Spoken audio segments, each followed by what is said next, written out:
Hello everyone, कैसे हैं आप सब? होपफुली अच्छे होंगे। Welcome back to another video of Y quest academy. जैसे कि आपको पता है, हम politics and India since independence cover कर रहे हैं और आज हम the crisis of democratic order का पार्ट 2 पढ़ने वाले हैं। पार्ट 1 में हम पढ़ चुके हैं कि कैसे जो है इमरजेंसी लगती है हमारे देश के अंदर। इमरजेंसी लगने की वजह क्या क्या थी, कैसे 1967 के टाइम पे कांग्रेस सफर कर रही होती है, उन सब चीजों से बाहर आती है। फिर इकोनॉमिक क्राइसिस जो हमारा देश फेस करता है, ये सब चीजें हम जो है लास्ट वीडियो में पढ़ चुके हैं।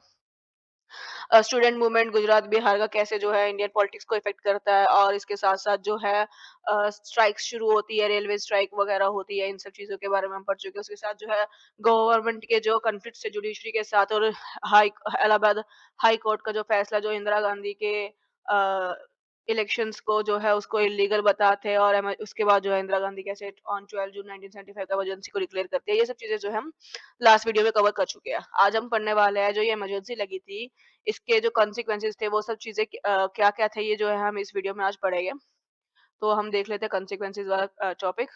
ओके, तो देखो, this brought the allegations to an abrupt stop. Strikes were banned and many opposition leaders were put in jails. The political situation become very quite though tense. देखो, इमरजेंसी लगने के बाद जितने भी प्रोटेस्ट जो गवर्नमेंट के अगेंस्ट चल रहे थे, उनको एकदम से रोका गया। स्ट्राइक्स पे बैन लगाया गया। काफी सारे जो अपोजिशन के लीडर थे उनको जेल में डाला गया।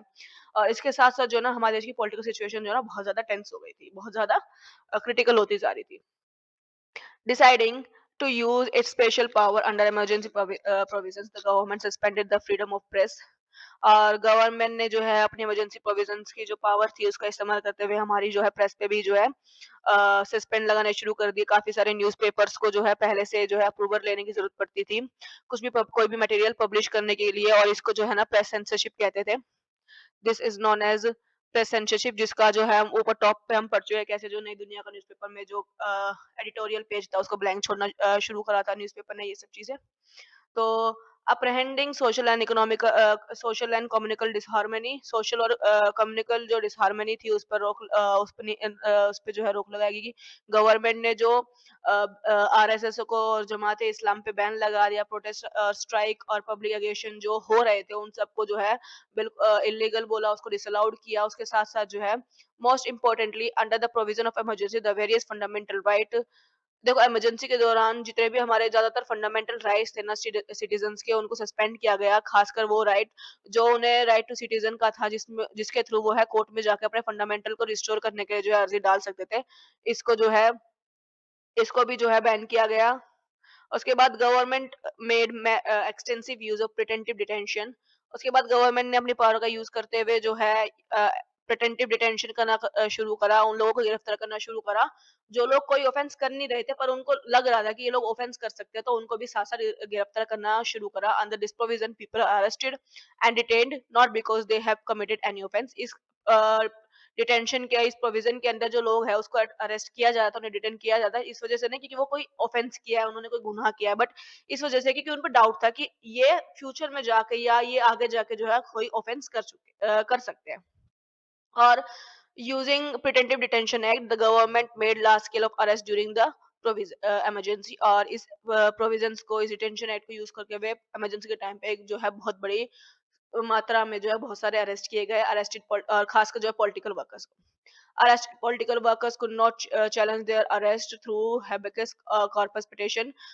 जो पॉलिटिकल लीडर्स को अरेस्ट किया गया था वो जो है अपने अरेस्ट के अगेंस्ट जो habeas corpus डाली जाती है, एक जो विक्टिम जिसको अरेस्ट किया जाता है वो जो कोर्ट में या उसके थर्ड पार्टी के थ्रू जो पिटिशन कोर्ट में डाली जाती है उसको भी बैन लगाया गया। और many cases were filed in high court and the supreme court by on behalf of the arrested person, but the government claimed that it was not even necessary to inform the arrested person of the reason and the ground of their arrest। देखो, इसकी को देखते हुए जो है ना बहुत सारे जो है पिटिशन फाइल होती है हाई कोर्ट से सुप्रीम कोर्ट के अंदर, या तो उससे अरेस्टेड पर्सन ने हायर किया, फाइल किया होता है, या फिर उनके किसी रिलेटिव ने, थर्ड पार्टी ने करा होता है। पर जो गवर्नमेंट क्लेम करती है कि ये जरूरी नहीं है कि जब हम इमरजेंसी के टाइम पे किसी को अरेस्ट करें तो हम उसे बता के करें कि उसने किस ग्राउंड पे जो है उसको अरेस्ट किया जा रहा है। और इस पे जो है सेवरल हाई कोर्ट ने जजमेंट दी थी कि even after the declaration of emergency, the court could entertain a writ of habeas filed by a person challenging his or her detention। बहुत सारे जो है हाई कोर्ट्स ने जो है इस पे जजमेंट दी कि हम इमरजेंसी के बाद जो है इन सब पिटिशंस को देख सकते हैं, इन सब पिटिशन को उन पर जो है डिसीजन ले सकते हैं। But in April 1976 the constitution bench of the supreme court rule over the High Court and expected the government plea. But अप्रैल 1976 के जो कॉन्स्टिट्यूशन बेंच है सुप्रीम कोर्ट का, उसने जो हाई कोर्ट के डिसीजन को रूल कर दिया और गवर्नमेंट की जो प्ली थी कि अरेस्ट जरूरी है, इसको जो एक्सेप्ट किया गया। It meant that during emergency the government could take away the citizen right of life and liberty. इसका मतलब जो इमरजेंसी के टाइम पे गवर्नमेंट के पास राइट था कि वो सिटीजन के जो राइट्स है, राइट टू लाइफ है, राइट टू लिबर्टी है, उसको जो है उनसे छीन सकती है। इसके साथ-साथ जो judgment close the door of judiciary for the citizen, इसके साथ जो जुडिशरी का एक रास्ता था लोगों के पास, उसको भी बंद कर दिया गया। एंड ये काफी जो है कंट्रोवर्शियल जजमेंट बन के रह गई सुप्रीम कोर्ट की। There were many act of dissent and resistance of the emergency. उसके बाद जो है बहुत सारे प्रोटेस्ट और रेजिस्टेंस होने लगे इमरजेंसी को लेकर। जो पॉलिटिकल वर्कर्स को अरेस्ट नहीं किया गया था फर्स्ट वेव के अंदर, उन्होंने अंडरग्राउंड होकर काफी सारे प्रोटेस्ट को ऑर्गेनाइज किया गवर्नमेंट के against. Newspaper like Indian express and statesman protest against the censorship by leaving blank space. जो न्यूज़पेपर थे जो प्रेस सेंसरशिप फेस कर रहे थे, उसके जो है अगेंस्ट में उन्होंने जो सेंसरशिप के अगेंस्ट में एडिटोरियल स्पेस को खाली छोड़ना शुरू करा। Where news items had been censored, magazine like seminar and the main stream जो बड़ी बड़ी मैगजीन्स थी choose to close down rather to submit to censor. उन्होंने सोचा, उन्होंने जो है अपना पब्लिकेशन सेंटर बंद करना ज्यादा अच्छा समझा कि सेंसरशिप को सबमिट करने से अच्छा। उन्होंने जो है अपना पब्लिक हाउस ही बंद कर दिया गया। Many journalist were arrested for writing, और बहुत सारे जर्नलिस्ट को जो है अरेस्ट किया गया जिन्होंने गवर्नमेंट या इमरजेंसी के अगेंस्ट कुछ भी लिखा।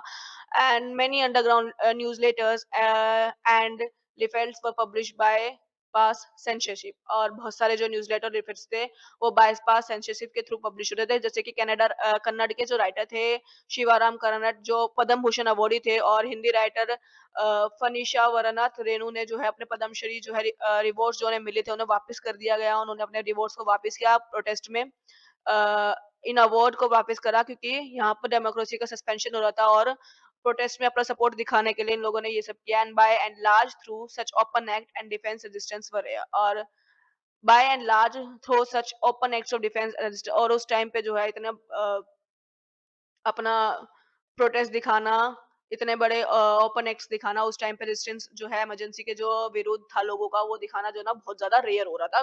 खुलेआम दिखाना रेयर था, बट ये जो दो राइटर्स सामने आए थे इन्होंने ये खुल के दिखाया। उसके बाद जो है parliament also brought in many new changes to the constitution. Parliament ने जो है इसी साथ जो है इमरजेंसी के टाइम पर हमारे कॉन्स्टिट्यूशन में बहुत सारे चेंजेस लाए। In the background of the ruling of the Allahabad High Court in Indira Gandhi case, an amendment was made declaring that election of the Prime Minister, President and Vice President could not be challenged in the court।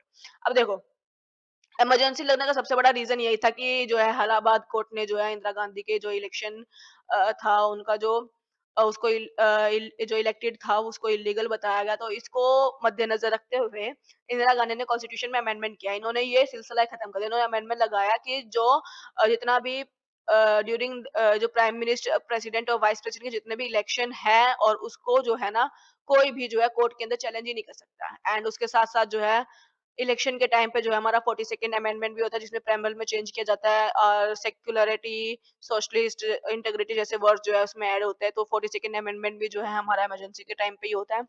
And you have already studied that this amendment consists of a series of change in many parts of the constitution। और इस 42nd amendment के time पे जो है ना बहुत सारे constitution के ऐसे पार्ट थे जिनको अमेंड किया गया।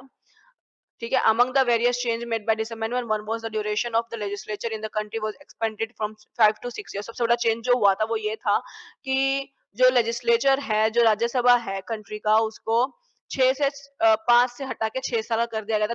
This change was not only for emergency period but was intended to be a permanent nature. जितना भी राज्यसभा लोकसभा का जो इन्होंने टाइम पीरियड चेंज किया था, 1 साल बढ़ा दिया गया था, वो सिर्फ इमरजेंसी के लिए नहीं था। इसको कोशिश की गई थी कि इसको परमानेंट कर दिया जाए। Beside this, during an emergency election can be postpone by 1 year. और एक ये भी आया कि इलेक्शंस जो है इमरजेंसी के टाइम पे 1 साल तक जो है उसको पोस्टपोन किया जा सकता है।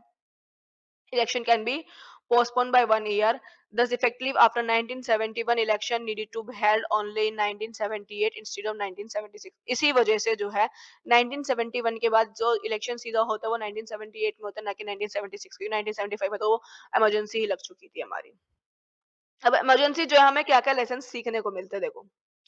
The emergency at once brought out about the weakness and the strength of the Indian democracy. देखो इमरजेंसी से हमें हमारी कमियों का और हमारी ताकत का पता चलता है, हमारी इंडियन डेमोक्रेसी का।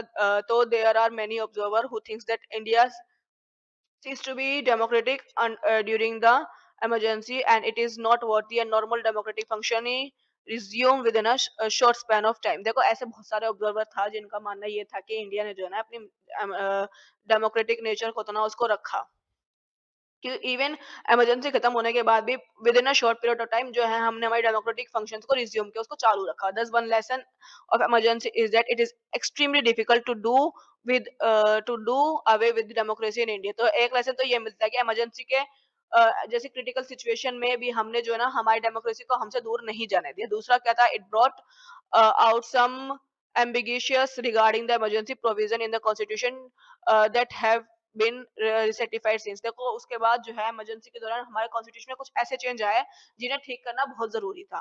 Now internal emergency can be अब, क्योंकि देखो इस इमरजेंसी के बाद जो ना एक अमेंडमेंट होता है कि जो इंटरनल इमरजेंसी है हमारे देश के अंदर वो सिर्फ जब भी प्रोक्लेम की जाएगी, वो जब भी लगाई जाएगी जब कोई भी आर्म्ड रिबेलियन जैसी सिचुएशन होएगी, या इट इज नेसेसरी और ये जब भी लगेगी कि जब प्रेसिडेंट जो है एडवाइस देगा to proclaim the emergency and must be given, और जो इमरजेंसी लगवाने की जो होगा उसके लिए यूनियन कैबिनेट को जो है रिटर्न में देना पड़ेगा। मतलब इंटरनल इमरजेंसी अब जो है जब ही लगा सकते हैं जब कोई आर्म्ड रिबेलियन का खतरा हो हमारे देश के अंदर प्रेसिडेंट की एडवाइस के बाद, और जब उसको यूनियन कैबिनेट को जो है रिटर्न में देना पड़ेगा। मतलब अब कोई भी प्राइम मिनिस्टर आके ऐसे ही इमरजेंसी नहीं लगा सकता, उन्हें जो है पहले प्रेसिडेंट से लेना पड़ेगा और रिटर्न में सबमिट करना पड़ेगा। Thirdly, the emergency made even more aware of the values of civil liberties। उसके साथ साथ जो है इमरजेंसी से जो है ना हमें ये पता चला कि हमारे सिविल लिबर्टीज के लिए हमें कितना अवेयर होने की जरूरत है। And the courts too have taken an active role after the emergency in protecting the civil liberties of the individual। और उसके साथ साथ जो है कोर्ट्स ने भी बहुत ज्यादा एक्टिव रोल प्ले किया है कि अब इमरजेंसी के बाद जो है सिविल लिबर्टी को प्रोटेक्ट करने में इंडिविजुअल की जो है कोर्ट ने भी बहुत ज्यादा एक्टिवली पार्टिसिपेट किया है। This is a response to the inability of the judiciary to protect civil liberties effectively during the position। ये सिर्फ इस वजह से करा कोर्ट ने effectively रोल इसलिए किया क्योंकि उन्हें रियलाइज हो चुका था कि कोर्ट ने जो इमरजेंसी के टाइम पे जो सिविल लिबर्टीज को प्रोटेक्ट में जो कोर्ट फेल हुआ है उसकी वजह से जो है कितनी सारी प्रॉब्लम्स अराइज हुई है। इस वजह से जो है कोर्ट ने इस चीज को सुधारने की बहुत कोशिश की है। एंड मैंने civil liberty organisation come up after this experience, और बहुत सारे जो है सिविल लिबर्टी ऑर्गेनाइजेशन बनाए गए इस एक्सपीरियंस के बाद। However the critical year of emergency brought many issues that have not been adeptly grappled with. इसके साथ साथ जो है ना ऐसे बहुत सारे क्रिटिकल जो इमरजेंसी का जो साल था ना उससे जो है ना बहुत सारे इश्यूज भी उठे। We have noted in this chapter that there is a tension between routine functioning of democratic government and the continuous political protest by parties and groups। इसके साथ साथ हमने देखा कि इस चैप्टर में हमने पढ़ा कि टेंशन जो है वो कितनी रूटीन लगातार हो रही थी डेमोक्रेटिक गवर्नमेंट के बीच में, खासकर साथ साथ जो प्रोटेस्ट कर रहे थे या फिर जो अपोजिशन है उनके बीच में जो है कितनी जो है टेंशन थी। ये जो है हम इस चैप्टर में पढ़ चुके हैं कैसे जो है इन सब चीजों को बैलेंस किया जा सकता था, कैसे जो है सिटीजन को उनको full freedom, should the citizen have full freedom to engage in the protest actively or should they have no such right at all, what are the limits to such protest। तो बहुत सारे question उठे इस साल के बाद कि क्या सिटीजन के पास राइट है कि वो अपने जो प्रोटेस्ट में है वो आजादी के साथ जो है अपने प्रोटेस्ट कर सकते हैं, क्या वो उनके पास कोई ऐसे राइट है, और अगर वो प्रोटेस्ट कर सकते हैं तो उनकी जो है लिमिट्स क्या क्या है। ये सारे सवाल जो है ना इसमें उठते हैं।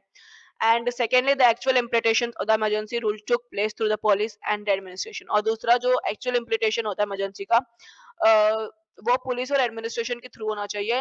These institution could not function independently। और जो ये इंस्टीट्यूशन है ना इसको इंडिपेंडेंटली फंक्शन नहीं करना चाहिए। मतलब जो हमारा पुलिस और एडमिनिस्ट्रेशन है ना इनको इंडिपेंडेंट फंक्शन करना बहुत खतरा, क्योंकि इमरजेंसी में हम देख चुके हैं कैसे हमारे एग्जीक्यूटिव ने करा। They were turned into the political instrument of the ruling party and according to the Shah commission report the administration and the police become vulnerable to political process. देखो हमने ये देखा कि कैसे जो है इमरजेंसी के टाइम पे जो गवर्नमेंट ने पुलिस और एडमिनिस्ट्रेशन का मिसयूज किया, और ये कैसे एक इंस्ट्रूमेंट बन के रह गए हैं। और शाह कमीशन के जो अकॉर्डिंग था जो एडमिनिस्ट्रेशन है और जो पुलिस है वो काफी वल्नरेबल हो जाती है पॉलिटिकल प्रेशर को लेकर। तो this problem did not vanish after the emergency. और इसी वजह से और ये प्रॉब्लम जो है ना इमरजेंसी के बाद भी खत्म नहीं हुई है। ये अभी भी हम जो है देखते हैं कैसे जो है एडमिनिस्ट्रेशन और कोई भी पॉलिटिकल पार्टी जो रूल करती है वो कैसे जो है इन दोनों जो है इंस्ट्रूमेंट का कैसे मिसयूज करती है। ये हम हर राइट्स में देखते हैं, राइट्स जो होते हैं हमारे देश में उनमें सब में नज़र आता है। अब हम देखेंगे कि इमरजेंसी के बाद जो हमारी पॉलिटिक्स में क्या बदलाव आता है, क्या-क्या इस पे इफ़ेक्ट पड़ता है, ये सब चीज़ें हम पढ़ेंगे। देखो, the most valuable and lasting person of the emergency was learned as soon as the emergency was over and the Lok Sabha election were announced। देखो, सबसे जो वैल्यूएबल मोमेंट जो था और लास्टिंग लेसन ये था कि इमरजेंसी के बाद ही तुरंत बाद ही लोकसभा इलेक्शन को अनाउंस कर दिया जाता था। 1977 election turn into referendum on the experience of emergency. 1970 के इलेक्शन जो होते हैं वो रेफरेंडम होते हैं इमरजेंसी के एक्सपीरियंस पे। खासकर जो है नॉर्थ इंडिया के अंदर जो है वो इमरजेंसी लोग जो है इमरजेंसी के एक्सपीरियंस के हिसाब से जो है इन इलेक्शन को काफी स्ट्रांगली फेल्ट करते हैं। इसका इम्पैक्ट जो है नॉर्थ इंडिया के अंदर पॉलिटिक्स के अंदर काफी स्ट्रांग होता है, जो इमरजेंसी का इफेक्ट होता है। And opposition for the election on the slogan of save democracy. जो अपोजिशन था उन्होंने इस इलेक्शन के अंदर अपना स्लोगन दिया था सेव डेमोक्रेसी का, कि डेमोक्रेसी को बचाओ। The people verdict was decisively against the emergency. और जो पीपल के वर्डिक्ट थे, जो रिजल्ट थे, वो properly जो है इमरजेंसी के against. The election was clear and has been retired in many states level election। therefore government that are perceived to be anti democratic were are severely punished by the voter। और इसका जो है ये साफ साफ नजर आता है स्टेट लेवल में कैसे जो है एंटी गवर्नमेंट एंटी डेमोक्रेटिक जो थे वो सेवरली पनिश्ड होते हैं वोटर्स के थ्रू। और since in this sense the experience of 1975 to 1977 and up strengthening the foundation of democracy of India. इसी के साथ जो ये एक्सपीरियंस था इमरजेंसी का, इससे जो होता है हमारे देश की डेमोक्रेसी और मजबूत होती है। अब वोटर्स को पता था, लोग वोटर्स अपने एक्सपीरियंस को देख के वोट कर रहे थे कि इमरजेंसी ने कितना परेशान किया, तो वो उन्हें पता था कि अब उन्हें किसे चूज करना है। लोकसभा इलेक्शन 1977 में क्या होता है देखो। In January 1977 after 18 month of emergency the government decide to hold the election. देखो इमरजेंसी के 18 महीने बाद जो है गवर्नमेंट डिसाइड किया कि अब इलेक्शन होल्ड किया जाएगा। Accordingly all the leaders and active were release from the jail. और इसको देखते हुए सभी जो लीडर्स और एक्टिविस्ट जिसको इमरजेंसी के थ्रू टाइम पर अरेस्ट किया गया उन सबको रिलीज किया गया। इलेक्शन जो है मार्च 1977 में हेल्ड हुए। This left a position with very little time, but political development took place very rapidly। इससे जो क्या ऑपोजिशन के पास टाइम तो कम था, पर जो पॉलिटिकल डेवलपमेंट हो रहा था ना वो बहुत तेजी से हो रहा था। Major opposition party has been had already been coming closer into the pre-emergency periods। जो हमारी जो मेजर ऑपोजिशन पार्टी थी वो पहले से जो स्टूडेंट प्रोटेस्ट के टाइम पे जो है हमारी ऑपोजिशन पार्टी जो है पहले से जो है वो एक साथ थी। Now they become together. वो पहले क्लोज थी, अब वो एक साथ आ चुकी थी on the eve of election and form a new party. और एक नई पार्टी को बनाया गया जिसका नाम था जनता पार्टी। अब पूरा पोजीशन एक साथ आ गया था, उन्होंने एक नई पार्टी बनाई Janata party. The new party accepted the leadership of Jayaprakash Narayan. और जेपी नारायण जी जो था उनका उनको लीडर बनाया गया इस नई पार्टी का। Some leaders of the Congress who was opposed emergency was also this join this new party. और कुछ जो कांग्रेस के लीडर इमरजेंसी के अपोज थे उन्होंने भी जो है जनता पार्टी को जो है ज्वाइन कर लिया। देखो ये एक कार्टून है, ये आर के लक्ष्मण ने बनाया है। इसमें cartoon is reading of who. इसमें जो दिखाया गया कि कौन जीतता है और कौन हारता है। कांग्रेस जो है नीचे गिरी हुई है और इसके अंदर जो है जो मेन स्टैंड है, जो कॉमन मैन खड़े हैं वो है जगजीव राम, राम मोरारजी देसाई, चरण सिंह, अटल बिहारी वाजपेयी जैसे जो है बड़ी बड़ी हस्तियां यहाँ खड़ी है। और कैसे जो है कांग्रेस नीचे गिरी है हारने के बाद। Some of the Congress leader also come out and formed a separate party under the leadership of Jagjivan Ram. उसके साथ साथ जो है जनता पार्टी बनने के बाद जो है बहुत सारे कांग्रेस लीडर जो है कांग्रेस से अलग होते हैं, अपनी नई पार्टी बनाते हैं जगजीवन राम की लीडरशिप के अंदर। और उसको नाम देते हैं कांग्रेस। उस पार्टी को नेम देते हैं कांग्रेस फॉर डेमोक्रेसी। और वो पार्टी जो है बाद में जो है जनता पार्टी के साथ मर्ज हो जाती है, कोलाइड हो जाते हैं, मिल जाती है। The Janata party made this election into a referendum on the emergency. Janata party ने ये इलेक्शन जो है इमरजेंसी को रिफरेंडम करने का मोटिव बना लिया था। It's campaign was focused on non democratic democratic character of the rules and on various axes that took place during the period. इसका जो पूरा कैंपेन था ना वो जो नॉन डेमोक्रेटिक कैरेक्टर्स जो इस टाइम पे हुए थे और जितने भी एक्सेसेस हुए हैं जो भी इस पीरियड के टाइम पर जितने भी लोगों को फेसेस हुई है प्रॉब्लम को, इन सब चीजों को रख के किया गया। It is in the backdrop of arrest of thousands of person and the censorship of press. और जो वो सब चीजें कहते हैं, तो बहुत सारे लोगों को अरेस्ट किया गया, प्रेस की सेंसरशिप हो गई। ये जब और public opinion was against the Congress. और उसके साथ साथ जो लोगों के ओपिनियन थे ना वो भी अब कांग्रेस के अगेंस्ट हो चुके थे। JP Narayan was become popular symbol of restoration of democracy. उसके साथ साथ जो जेपी नारायण थे वो एक बहुत पॉपुलर सिंबल बन चुके थे हमारी डेमोक्रेसी को रिस्टोर करने का। The formation of Janata Party also ensured that non-Congress voter would not be divided. इसके साथ साथ जनता पार्टी ने ध्यान रखा कि जो नॉन कांग्रेस वोटर है वो अब डिवाइड ना हो. It was evident that was going to be tough for Congress. अब जो ये बात साफ थी कि ये इलेक्शन जो है कांग्रेस के लिए काफी जो है टफ होने वाला है, मुश्किल होने वाला है. Yet the final result took everyone by surprise. फिर भी जो है रिजल्ट वो है वो सबको सरप्राइज कर देता है. For the first time since independence, the Congress party was defeated in the Lok Sabha election. पहली बार आजादी के पहली बार कांग्रेस पार्टी जो है लोकसभा इलेक्शन में हारती है. Congress could only win 154 seats in the Lok Sabha election.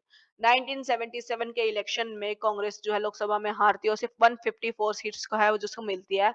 In its share to popular votes fell to less than 35%. यहाँ पर जो है कांग्रेस के जो वोट्स थे वो 35% से गिरते हैं और जनता पार्टी और उसके अलाई जो है वो जीतते हैं. 330 सीट्स जीतते हैं वो आउट ऑफ 542 लोकसभा के अंदर. एंड जनता पार्टी के पास खुद की सीट जो 295 होते तो मतलब उसको क्लियरली मेजोरिटी मिलती है. और north India it was massive electoral wave against the Congress. खासकर जो नॉर्थ इंडिया जो है ना कांग्रेस के बहुत ज्यादा अगेंस्ट हो चुका था. Congress lost in every constitutionally in Bihar, Uttar Pradesh, Delhi, Haryana, Punjab. Congress जो है ना वो बिहार, यूपी, दिल्ली, हरियाणा, पंजाब सब में हाथ है. वो सिर्फ इसको एक सीट मिलती है राजस्थान, मध्य प्रदेश के अंदर. और इंदिरा गांधी जो है रायबरेली से भी हार जाती है. एज हर सन बोर्न संजय, इंदिरा गांधी जो रायबरेली से उठी होती है वो हार जाते हैं, पर जो उनके बेटे संजय गांधी उठे होते हैं अमेठी से वो जीत जाते हैं. उसके बाद but if you look at the map showing the result of this election you will notice Congress did not lose election all over the country. अगर हम मैप देखें तो यहाँ लोकसभा हारने के बाद भी कांग्रेस जो है पूरे देश में नहीं हारी थी, क्योंकि उन्होंने जो है काफी सीट जो अपनी रिटेन की थी. महाराष्ट्र उन्होंने अपनी बहुत सारी सीटें जो है महाराष्ट्र, गुजरात और उड़ीसा से रिटेन की थी. एंड विचुअली spread through the south and west. इस साउथर्न स्टेट से साउथ के अंदर कांग्रेस को जो है थोड़ा मेजोरिटी मिला, पर नॉर्थ से जो है बिल्कुल हाथ धो बैठी थी. There are many reasons for this. To begin with the impact of emergency was not felt equally in all state. एक तो इसका बड़ा रीजन था कि वो कांग्रेस जो है वो साउथ में आई. एक तो इमरजेंसी का जो इफेक्ट था वो नॉर्थ की साइड बहुत ज्यादा था. साउथ में जो है और अदर स्टेट हर स्टेट में इक्वली नहीं था. नॉर्थ में ज्यादा था, साउथ में कम था. The forced relocation and displacement, the forced sterilization were mostly concerned in the northern state. और जो नॉर्थन स्टेट के अंदर लोगों को रिलोकेट किया गया, डिस्प्लेस किया गया, उसके साथ जो है सेटलाइजेशन किया जा रहा था लोगों का. ये इससे जो है ना नॉर्थन स्टेट में जो है कांग्रेस जो है काफी इसको जो कांग्रेस का ये जो सब काम था इनको जो है काफी इफेक्ट करता नॉर्थन स्टेट के लोगों को इसी वजह से. And most importantly north India has experience some long term changes in the nature of political competition. इसके साथ जो है नॉर्थ इंडिया ने कुछ ऐसे चेंजेस को एक्सपीरियंस किया था पॉलिटिकल कंपटीशन में कि नॉर्थ इंडिया के अंदर कांग्रेस को अपनी सीटों से हाथ धोना पड़ा. The middle caste from the north India were beginning to move away from the Congress. जो हमारी मिडिल क्लास थी मिडिल कास्टिस थी, अब वो कांग्रेस से दूर जाना शुरू हो गई थी. और जनता पार्टी उनके लिए एक प्लेटफॉर्म बन चुका था उन लोगों के सेक्शन के लिए कि वहां जो है लोग एक साथ आ रहे थे. और इसी वजह से in the sense the election of 1977 were not mainly about the emergency. इसी वजह से जो है ना जो 1977 का इलेक्शन का रिजल्ट था वो सिर्फ इमरजेंसी की वजह से नहीं था. बहुत सारे चेंजेस भी हो रहे थे, कैसे जो है कुछ कास्टिस जो है कांग्रेस से अपने आप को अलग कर रही थी, इस वजह से भी था. और भी जो रीजन थे इसके इस रिजल्ट के आने की वजह से. अब जनता पार्टी के बारे में पढ़ लेते हैं हम, जनता पार्टी कैसे और क्या था इसके अंदर. तो देखिए the Janata party government that come power after 1977 election was far and cohesive. जो जनता पार्टी जो इलेक्शन में आते हैं 1977 वो दूरदर्शी थी और थोड़ी कोहेसिव थी. आकर elections there was a stiff competition among three leader of the post of prime minister. देखो इस पार्टी के अंदर थोड़ा इशू था यूनिटी का. इलेक्शन के बाद जो है इलेक्शन जीतने के बाद जो है इसके अंदर एक बड़ा कंपटीशन चल रहा था तीन फेमस लीडरों के बीच में कि अब पीएम कौन बनेगा. सबसे पहले जो थे मोरारजी देसाई जो इंदिरा गांधी के राइवल थे कांग्रेस के ऑफिस से ही. ठीक है. चरण सिंह लीडर जो भारतीय लोक दल के लीडर थे और एक फार्मर लीडर फ्रॉम यूपी से था. और Jagjivan Ram who had vast experience as a senior minister in the Congress government. Jagjivan Ram जो थे वो एक सीनियर मिनिस्टर थे, उनके पास बहुत ज्यादा एक्सपीरियंस था. इवेंचुअली जो है मोरारजी देसाई को जो है पीएम बना दिया जाता है, become the PM. But that did not bring the power struggle within the party to end. पर मोरारजी देसाई को बनाने के बाद जो पार्टी के अंदर पावर स्ट्रगल चल रहा था कि पावर सत्ता किसके हाथ में होने वाला है, ये कि यहाँ पर खत्म नहीं होता है. तो अब जनता पार्टी के अंदर ही लड़ाई चलनी शुरू हो गई थी पावर को लेकर. ठीक है. देखो ये वाला मैप देख लेते हैं. देखो कैसे इस मैप के अंदर हम देखेंगे कि नॉर्थ के अंदर कैसे जो है जनता पार्टी कितनी ज़्यादा फैली हुई है, और साउथ के अंदर कांग्रेस है। ओके, ये कुछ इमरजेंसी के बाद जो कुछ कार्टूनिस्ट को इंस्पिरेशन मिली थी, तो ये सब जो है उनके सिलेक्शंस हैं। ओके, हाँ। The position of emergency could keep the Janata party together only for a while. देखो, इमरजेंसी के जो बाद भी क्या हुआ, जनता पार्टी जीतती तो है, पर वो एक साथ जैसे कुछ टाइम के लिए रह सकती है, क्योंकि ये बहुत critics felt that the Janata Party lacked directions, leadership and a common programs। जो critics थे, अलोंदिक थे, उनका मानना ये था जो जनता पार्टी है उसके अंदर जो है एक डायरेक्शन की कमी है, एक अच्छी लीडरशिप की कमी है, साथ साथ एक कॉमन प्रोग्राम की कमी है। अब देखो जो है जनता पार्टी जो है एक गठबंधन था बहुत सारी अपोजिशन पार्टी का, बहुत सारे आइडियोलॉजी का एक गठबंधन था, तो यहाँ पर जो है ना थोड़ा कॉन्फ्लिक्ट्स का इशू बहुत ज़्यादा हो रहा था, यूनिटी को थोड़ा इशू फेस करना पड़ रहा था, तो जनता party government could not bring about a fundamental change in policies from those pursued by the Congress, और इसी वजह से जो जनता पार्टी जो कुछ फंडामेंटल चेंजेस नहीं ला पाई पॉलिसीज के अंदर जो कांग्रेस लेकर आई थी। The Janata party split and the government which led by Morarji Desai lost its majority in less than 28 month. इसके साथ उसके बाद कहते हैं जनता पार्टी जो है वो टूट जाती है, और जो मोरारजी देसाई की गवर्नमेंट होती है वो 28 महीनों के अंदर-अंदर जो है गिर जाती है। And another government headed by Charan Singh was formed on the assurance of the support of the Congress party. उसके बाद जो दूसरी गवर्नमेंट बनाई जाती है जिसके लीडर चरण सिंह बनाए जाते हैं, और वो इस कांग्रेस पार्टी के सपोर्ट के बेस पर जो है उनको बनाया जाता है, but the Congress party decide to withdraw its support. उसके बाद जो है कांग्रेस पार्टी ने सोचा कि हम क्यों सपोर्ट करें, तो उन्होंने जो है अपना सपोर्ट विथड्रॉ कर लिया, and with the result that the Charan Singh government could not remain power for just about 4 month. इसकी वजह से क्या है, जो चरण सिंह की गवर्नमेंट बनी थी वो सिर्फ 4 महीने ही पावर में रह सकी। उसके बाद फ्रेश इलेक्शन होता है जनवरी 1980 के अंदर, क्योंकि कोई गवर्नमेंट टिक नहीं पा रही थी, and Janata Party suffered a comprehensive defeat, especially in North India, where it had spread the poll in 1977। देखो, 1980 के अंदर दोबारा इलेक्शन कराए जाते हैं और जनता पार्टी हार जाती है, खासकर नॉर्थ इंडिया के अंदर, जहां पर उन्हें मेजोरिटी मिली थी 1977 के टाइम पर, अब वहां पर वो हार चुकी है, और कांग्रेस जो है दोबारा जो पार्टी में आती है, और इंदिरा गांधी जो है फिर से जीत जाती है 1971 के बाद। 1971 की जो विक्ट्री थी इंदिरा गांधी की, वो दोबारा से रिपीट होती है, हैवीली मेजोरिटी के साथ जो है कांग्रेस फिर से पावर के अंदर आती है। एंड उसके बाद वो 353 सीट जीतती है और दोबारा पावर में आती है। 353 सीट जीते, दोबारा पार्टी में पावर में आती है ये Congress party. The experience of 1977-79 taught another lesson in democratic politics। Government that are seen to be unstable and quarrelism are severely punished by voter। अब यहाँ पर दूसरा जो है हमें लेसन मिलता है हमारे डेमोक्रेटिक पॉलिटिक्स से, कि जो गवर्नमेंट एक अनस्टेबल है या फिर उसके अंदर खुद की दिक्कतें चल रही है, वो वोटर्स जो है उसको दोबारा से पनिश कर सकते हैं। अब जो है थोड़ा लेगेसी देख लेते हैं। But was it only a case of return of Indira Gandhi? क्या यही केस था इंदिरा गांधी का रिटर्न का? Between the election of 1977 and 1980 the party system has change dramatically. देखो, 1977 से लेकर 1980 के बीच में जो कांग्रेस का पार्टी सिस्टम था ना, वो बहुत ड्रामेटिकली तरीके से बहुत तेजी से चेंज हुआ। Since 1969 the Congress party had starting shielding its character as an umbrella party which accommodate leaders and workers of different ideology, dispension and viewpoints। देखो, 1969 से हमने देखा कि गवर्नमेंट जो कांग्रेस पार्टी है वो एक अम्ब्रेला पार्टी के थ्रू है, जिसके अंदर जो भी लीडर्स है, वर्कर्स है, उनकी different ideology, dispensation, point of views, ideas, इन सब के लिए जो है जग। The Congress Party now identify itself with a particular ideology, claiming to be an only socialist and pro-poor party। 1969 की जो कांग्रेस पार्टी थी उसके अंदर सबके लिए जंग होती थी, बट जो आपकी जो कांग्रेस पार्टी थी ना, वो खुद को एक पर्टिकुलर आइडियोलॉजी की बताती थी। वो कहती थी वो एक सोशलिस्ट और प्रो पुअर पार्टी है। ठीक है।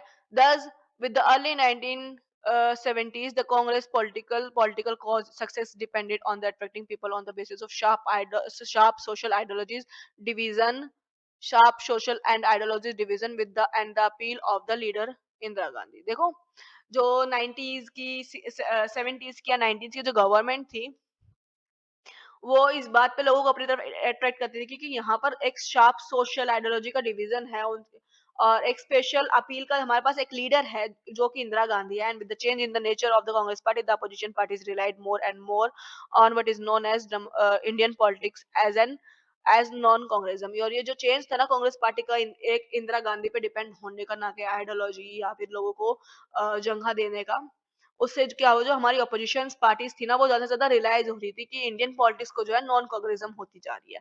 They also realise the need to avoid a division of non Congress voter in the election. The factor played major role in the election of 1977। और उसके साथ जो है अपोजिशन को रियलाइज हो रहा था कि अगर हमें कांग्रेस को हराना है, एक नॉन कांग्रेस पार्टी चाहिए, तो जो हमारे नॉन कांग्रेस वोटर है ना, उनका जो डिवीजन होता था ना, उसको रोकना पड़ेगा। और ये काम जो है 1977 के इलेक्शन के अंदर होता है।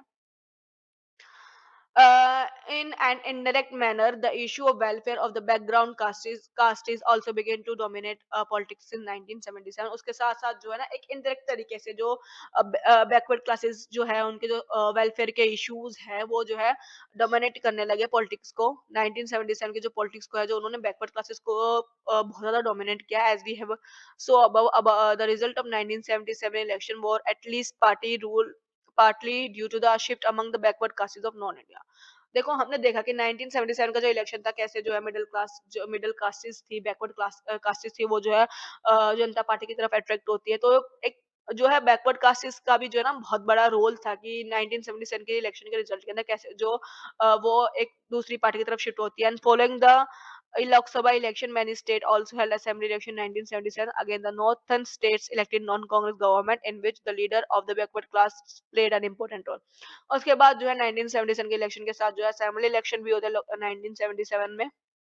और जो नॉर्थर्न स्टेट होती है, वो उसके अंदर जो है नॉन कांग्रेस गवर्नमेंट बनती है। और वो किस वजह से बनते हैं, जो बैकवर्ड कास्ट के लीडर होते हैं ना, उनका भी वहां पर बहुत बड़ा इंपॉर्टेंट रोल होता है। तो कास्टिज्म जो है ना, एक बहुत बड़ा रोल प्ले कर रही है हमारी पॉलिटिक्स के अंदर, अगर हम देखें तो। These issues of the reservation for other backward classes will become controversial in Bihar and following this the Mandal। उसके साथ जो है ना, ओबीसीज का जो रिजर्वेशन था, वो उसको भी बहुत ज्यादा कंट्रोवर्सी से सामना करना पड़ा बिहार में। इसके साथ जो है एक मंडल कमीशन बनता है, जो जनता पार्टी अपॉइंट करती है। एक मंडल कमीशन आता है, जो जनता पार्टी अपॉइंट करती है। And government at the centre you एक मिनट, उसके बाद मंडल कमीशन भी आता है, जो जनता पार्टी करती है। And you will read more about this and about the role of politics of the backward caste in last chapter। हम जो है नेक्स्ट जो इस बुक के लास्ट चैप्टर में पढ़ने वाले हैं, कैसे जो है बैकवर्ड कास्ट की जो पॉलिटिक्स होती है, उसका क्या इफेक्ट होता है हमारी इलेक्शंस पे, पॉलिटिक्स पे, ये सब चीजें के बारे में हम पढ़ेंगे। The emergency and the period around it can be described as a period of constitutional crisis. जो इमरजेंसी का पीरियड था, उसको हम पीरियड ऑफ कॉन्स्टिट्यूशनल क्राइसिस के नाम से भी जान सकते हैं, because it had its origin in the constitutional battle over the जुडिक्शन। क्योंकि इसका जो सारा ओरिजिन है ना, इसकी सारी शुरुआत जो थी, वो कॉन्स्टिट्यूशनल बैटल जो थी ना, गवर्नमेंट और जुडिशरी के बीच में, पार्लियामेंट और जुडिशरी के बीच में, उससे हुई थी। ऑन द अदर हैंड, ये पॉलिटिकल क्राइसिस का भी एक पीरियड था। ठीक है। The party in power had absolute majority, yet its leadership decided to suspend the democratic process। यहाँ पार्टी जो थी, वो बेशक पावर में थी, मेजोरिटी के साथ पावर में थी, उसके बाद भी जो है लीडर को जो है डेमोक्रेटिक प्रोसेस जो था, डेमोक्रेसी को सस्पेंड करना पड़ा। The maker of India constitution trusted that all political parties would basically abide the democratic norm. की जो इंडियन कॉन्स्टिट्यूशन के मेकर्स थे, उन्होंने ट्रस्ट किया था कि जो पॉलिटिकल पार्टीज है, वो डेमोक्रेटिक नॉर्म के साथ लेकर चलेगी। Even during the emergency when the government would use extraordinary power, it use would be with in the norms of the rule of law. उसके साथ उनका ये भी मानना था कि जब अगर इवन इमरजेंसी के बाद भी जो गवर्नमेंट को गवर्नमेंट अपनी पावर को कुछ नॉर्म्स के साथ, कुछ रूल ऑफ लॉ के हिसाब से यूज करेगी। This exception led to the wide and open ended power of the government in the time of emergency. और जो ये एक्सेप्टेशन थी 1975 के इमरजेंसी का, इसमें ओपन एंड पावर्स जो यूज होती है, उससे जो है गवर्नमेंट को टू द गवर्नमेंट जो ओपन यूज करती है अपनी पावर्स का, इससे ड्यूरिंग द इमरजेंसी, और जो लोगों को राइट्स को अब्यूज करती है, इससे जो है एक पॉलिटिकल क्राइसिस और कॉन्स्टिट्यूशनल क्राइसिस होता है, जो कॉन्स्टिट्यूशनल क्राइसिस से भी ज्यादा सीरियस था। And another critical issues that emerged during this period was the role and extent of mass protest in the parliamentary democracy। उसके बाद दूसरा क्रिटिकल इशू ये था, जो इमरजेंसी के पीरियड के टाइम पर जो मास प्रोटेस्ट चल रहे थे पार्लियामेंट्री डेमोक्रेसी को लेकर, उस पर कितना ज्यादा इफेक्ट पड़ा। There was a clearly tension between institution based democracy and democracy based on spontaneous popular participation. इसके यहाँ क्लियर टेंशन देख इंस्टीट्यूशन बेस्ड डेमोक्रेसी के बीच में, और जो डेमोक्रेसी जो पॉपुलर पार्टिसिपेशन पे बेस्ड है, उनके बीच में। The tension may be attribute to the inability of the party system to incorrupt incorporate the aspiration of the people. ये कह सकते हैं जो ये इस वज़ह से हुआ, ये टेंशन इस वज़ह से हुई कि जो पार्टी के अंदर कमी थी कि वो इ क पार्टी के सिस्टम में जो कमी थी, वो हर एस्पिरेशन ऑफ पीपल के साथ कोऑपरेट नहीं कर पा रहा था।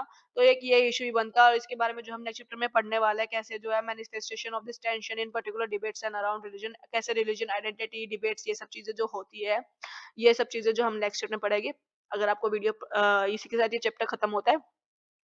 होप आपको समझ में आया हो। अगर आपको वीडियो पसंद आई हो तो please don't forget to share, like and subscribe. मिलते हैं आपको नई वीडियो में नए चैप्टर के साथ। Thank you for watching.